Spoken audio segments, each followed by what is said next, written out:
Kamusta mga kaibigan? Valentine's Day na. So sana umabot tong video na to.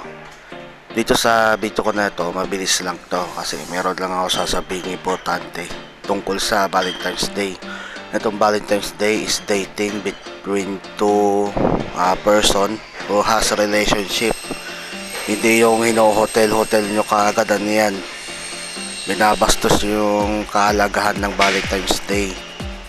Huwag ganon. Dapat bigyan na ng chocolate yung mga partner nyo, galangin yung mga partner nyo.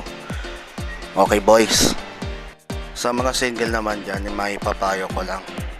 Huwag nyo muna pangarapin na magkajowa kayo or magkaasawa or magkaanak kasi mahirap po yan talaga yung mga obligasyon na ganyan. Yung iba nga naghihirap kasi nga hindi handa, gusto lang sumarap, ayun, naghirap.